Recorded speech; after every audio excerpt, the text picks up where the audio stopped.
బీసీలపై BRS నేతలు ముసలి కన్నీళ్లు కపట ప్రేమ చూపిస్తున్నారని మండిపడ్డారు ప్రభుత్వ విప్ ఆది శ్రీనివాస్. బీసీ రిజర్వేషన్లను 34 నుంచి 20% తగ్గించింది బీఆర్ఎస్ఏ అని ఆరోపించారు.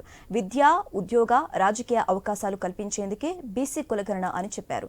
1,00,000 మంది ఉద్యోగులు నిష్పక్షపాతంగా సర్వేలో పాల్గొన్నారని స్పష్టం చేశారు. కేసీఆర్, బీఆర్ఎస్ నాయకులు సర్వేలో పాల్గొనలేదని ఎద్దేవా చేశారు.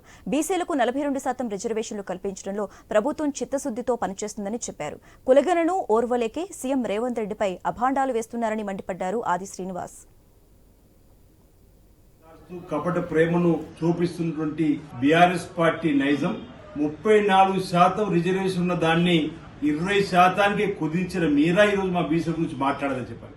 మా ముఖ్యమంత్రి రేవంత్ రెడ్డి గారు చిత్తశుద్దితో, రాహుల్ గాంధీ గారు ఎవరి ఇస్సా ఎంతో తేలాల్సిందే, విద్య, ఉద్యోగ, రాజకీయ అవకాశాలు కల్పించాలని చెప్పినటువంటి ఓ సహేతుకమైన డిమాండ్ అనుసరించి అసెంబ్లీలో బిల్లు ప్రవేశపెట్టి కుల గణన చేసే క్రమంలో 1,00,000 పైన ప్రభుత్వ ఉద్యోగులతోటి సర్వే జరిపితే అందులో మీ కేసీఆర్ గారు ఉన్నారు, కేటీఆర్ గారు మీరు కూడా ఉన్నారు.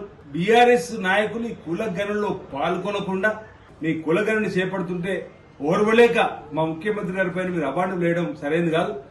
బీసీల పైన